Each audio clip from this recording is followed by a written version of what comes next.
On this episode of Experience Uganda with Cattle and Safaris, I'm in Mengo, a suburb of Kampala. This, Mengo Hill, is one of the 7 hills that originally made up Kampala, the capital city of Uganda. I'm visiting Twekobe, the official residence of the kings and queens of Buganda. This you see right behind me is not just an architectural structure, but it's one building with great cultural, political, and historical significance. This is not just a home of kings and queens of any other kingdom, but Buganda Kingdom, one of the strongest and most powerful kingdoms, not just in Uganda, but in the whole of Africa. We are diving deep into understanding the history, the culture, and the politics that is attached to this particular building. So join me as we experience this particular piece of Uganda with Cattle and Safaris.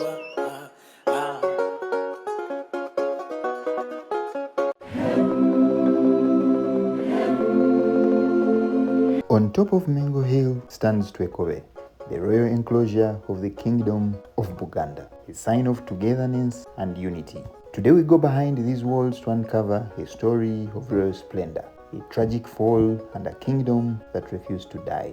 From its iconic gates, locally known as Wankachi, to the haunting shadows of its hidden dungeons, join us as we uncover the secrets of Uganda's most powerful monarchy. Twekobe is more than a building. It is the soul of the people, a place where the fire still burns and the history still written on every wall. Today we step inside the Rubiri, the official residence of the Kabakas of Buganda.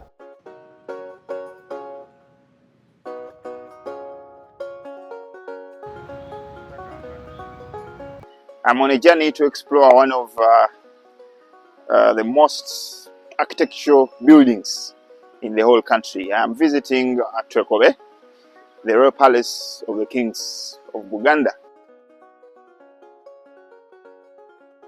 In Buganda Kingdom, this is not just a building, but it's one with great culture, history, and traditional significance.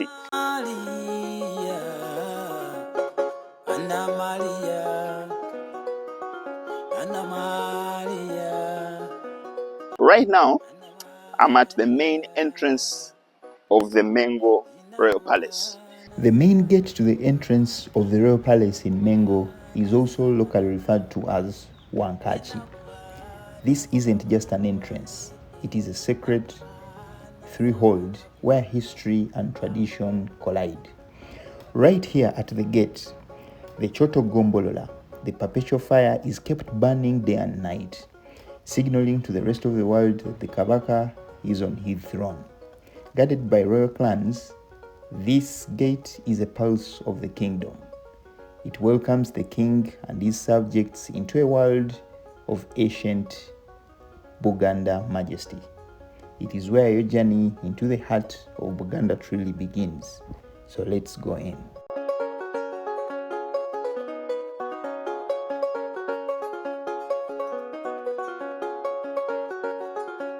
The story of Twekobe begins with Kabaka Mwanga II, who first chose this site as the heartbeat of his kingdom in the year 1885.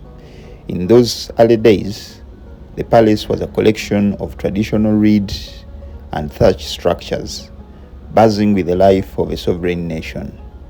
However, as the world changed, so did the palace, and between the year 1922 and 1933, under the reign of Kabaka Daudi Chwa II, the Twekobe we see today began to take shape.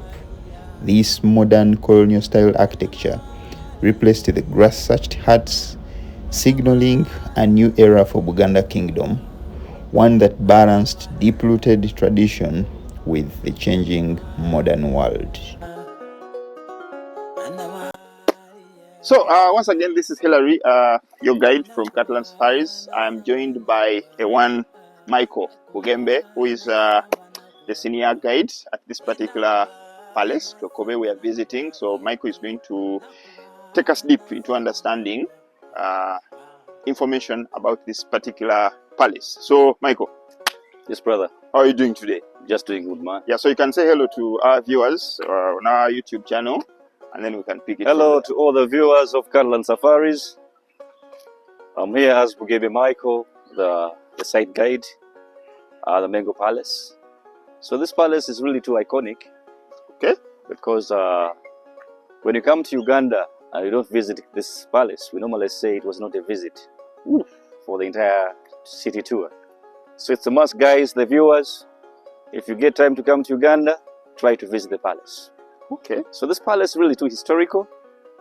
We normally say it was established in 1885. Those are so very many years ago. So it was established by the second king of Buganda Kingdom. And it was really known as Kabaka Daniel Mwanga. But since at the moment it's no more, we normally call him Kabaka. Okay. Because Kabaka is current, or is the one who's still reigning. But whenever he disappears, because kings don't die. And I think you know that. Oh yes. So kings in our kingdom, in our culture, they don't die. We normal people die, but kings don't die. They just disappear to another world. Is that what you mean? Yeah. Okay. But disappearance, it's the same thing as death. But as a sign of respect to the king, we normally say he has disappeared. I may die, you may say that Michael has died. It's okay. But when you say the king has died, so even people close to you will say, what has he said now? You'll be like humiliating and also embarrassing the king's body. So he has to say he has disappeared. The king has disappeared. So we normally lose people and we normally lose them, never to see them again. But spiritually we believe that's around us. Because we still believe in life after death. Okay. That's our own African way of belief. And we also used to believe in the king. And we used to say the king is the almighty of us. Because no one knew about God until when Christianity came in later, on the regime of Kabaka Mutesa I. This palace is called iconic because the three great kings of Uganda lived here. Okay. That is Kabaka Mwanga. That's one. Kabaka Daudichwa. Then Kabaka Mutesa II. Okay. So King Freddy was the first president of the Republic of Uganda. Yeah, right. I understand. Yes. And this is where he was staying. So when he was made the president, he officially made this palace to become his own state house. So it was Uganda's first state house? Yes. Because after independence, he became president of the Republic of Uganda. In 1963. And then he decided to be here. Live here. Yes. But before we go deep into understanding the politics and all that, how does this place get to be constructed? Where does this design come from? Because traditionally in Buganda, people used to construct their homes using mud, reeds like these ones, and then they used to be grass thatched. Yes. So this looks like some sort of modern construction. So it's all about modernity. That must have been maybe borrowed from somewhere. So how did the Baganda shift from constructing their palaces with grass and reeds to constructing a very beautiful structure like this? You know, the modernity, it all came in on the regime of Mutesa I. So that's why you normally call him the king of modernity. So the king of civilization. However, the house, the design, it was not Mutesa I that totally brought it in Uganda. It was now his grandson. That was Kabaka Daudichwa, the baby king. Because Kabaka Mwanga established his palace in 1885. But he never lived here for long. Because in 1894, he signed the British Protectorate Agreement that totally made Buganda to become a British protectorate. But later, after maybe he had gone through what he had signed, he saw that maybe there's something hidden which is totally going to affect the kingdom. So that's why he ended up fighting against the British now, which was now really too late for him. So that's why he was later captured with his colleague of Bunyoro, Kabalega, and exiled to the Seychelles Island in the Indian Ocean. So he was taken because he refused to sign many agreements with the British. So they had now to take him off, and we got now the baby king. Okay. So now he was really too young, the baby king, to establish his own palace. So that's why he also lived where the dad used to be. Because in our traditions, it's a must for a prince, a crowned prince, to establish his own palace. Oh, yes. So his capital. So he also lived here. But since he was really too young, we ended up trusting the chiefs his father could use, and we made them to be the caretakers of the king. And we normally term them to be the regents of Buganda now. So there were three in number. But however, he was groomed, nurtured traditionally. We don't also thank those the people who totally nurtured our king. But later in 1913, so the baby King Daudi Chwa got a chance to go to UK. So when he went in UK, he totally admired the Buckingham Palace. So that's why he got the design of this house. Yeah, so it looks like. So when you look at the house, it totally looks like the Buckingham.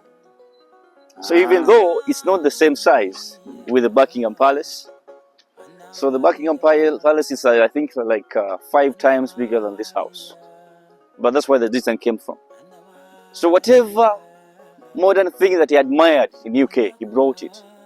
Because he brought this design, and the house was constructed in 1922 to 1933. Oof, it looks so beautiful to have been constructed very many years ago. So we normally take care of it. We normally do some restorations and innovations after 2 years. The repainting and everything now. Okay. So that now makes it to be new almost every day. Yeah, so Michael. Yes. Okay, we've understood the history and culture that is really attached to this particular building, but what makes people come to this place all the time? Because I've seen very many tourists that ask me in the inquiries I get, and they're like, man, I want to do a Kampala city walk, but I want to visit the Royal Palace. Why do people come here? So people normally come to this place because it was this first state house. That's one. That's one. So the second thing is, it's the only palace into the heart of the city. Yes. So which means it is really accessible. It's a stone throw away from Kampala, which is just right It's on there. a hill. Yeah. It has got a good view. Yeah. People can come, even the breeze is really good for them. So what are the chances that I'll encounter the reigning king if I come here? To meet him? Yeah. I cannot guarantee you. But does he normally? He normally comes in here because this is now his office. Oh, yes. He's not allowed to even ever spend a single night into the house. But I want you to clarify that. So this is his office, so meaning he doesn't sleep here anymore? So he's not allowed to sleep here. Why not?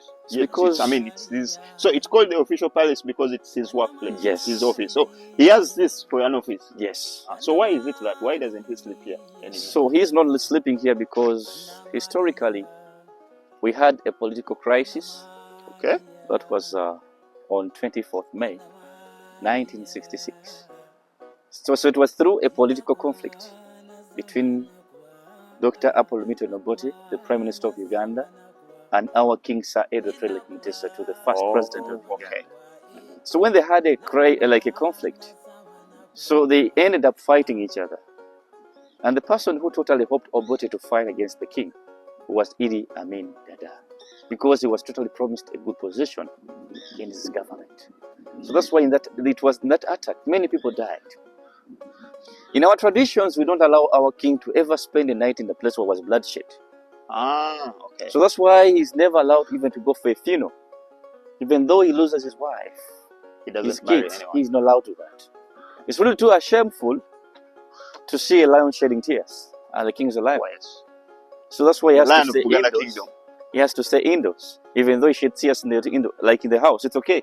Because no one will be seeing him. So the king doesn't sleep here simply because in that Buganda conflict, a lot of people lost lives. The people died here. So the king doesn't sleep in a place where people lost lives. Yes. So where is sad news and bad news? So the reigning king of Buganda Kingdom uses this particular location as his office. Yeah, he has got many palaces to live in. So in the city, he only has 3 palaces. So there is this one, which is the official residence. We have Chireka, we have Banda. And traditionally, Buganda, the king has to be in every county of Buganda. There has to be a palace. So that means Buganda has how many counties? 18. 18. And a king has 18 a palace in all of those. Yes, because if he visits to any of the counties, he's free to spend a night there. No need to stay in the lodge. He's supposed to sleep in his own palace. Into his palace. That's amazing.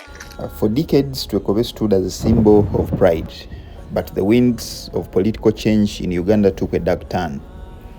1966 remains etched in the memory of the kingdom as a year of profound sorrow. During the Battle of Mengo Hill, the palace was no longer a sanctuary. Government forces under the orders of Milton Obote and led by Idi Amin Dada attacked the shelled Rubiri. And in that chaos and smoke, Kabaka Mutesa II was forced to make a daring escape, leaping over the palace walls into a life of exile in London. For nearly 30 years, the palace fell silent. The grounds turned into military barracks, and the halls of Twekobe, once filled with royal council, witnessed some of the darkest chapters of Uganda's history, including the creation of the notorious underground torture chambers. So one of the things you can't separate from Uganda's history is Amin's regime. And after King Mutesa was overthrown by Obote, Obote was also again overthrown by Idi Amin Dada. And one of the stories that have been told about Idi Amin Dada's regime is the atrocities against humanity that happened in the dungeons that I'm approaching right now. Stories of hundreds and hundreds of Ugandans died within these chambers for simply opposing Idi Amin's rule. So right now, I'm in front of what the world calls the Amin's torture chambers. The stories of how people lost lives from these chambers are so saddening. During his regime, he used to bring people in here that would oppose his rule. And stories say that very few people came out of these chambers alive. These open doors you see is where they used to bring people. Small as they are, they could pile them into these places and they could spend their days and nights without going out. If you closely look in these buildings, you'll find people that wrote various words on the walls. One of the most significant words in here is Amin onzise naye abana bange. Those were stories from a father or mother that maybe was losing a life, but was worried about his children. It actually feels so sad to walk in these chambers. This was actually supposed to be an armory, but when political pressures mounted on the former president of Uganda, Idi Amin Dada, he decided to turn this into a torture dungeon, and hundreds and hundreds and hundreds of Ugandans lost lives in this place. Now one might wonder, why is there a torture chamber in a palace? That is simply because when Sir Edward Mutesa, the first president of Uganda, was overthrown, Obote took over government and therefore took over the palace. And when Obote was also overthrown, then Amin occupied the palace. And this then turned into those chambers that hundreds of Ugandans lost lives from.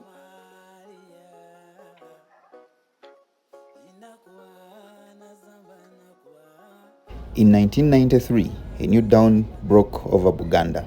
After decades of silence, the kingdom was restored, and Kabaka Ronald Mwenda Mutebi II returned to his people.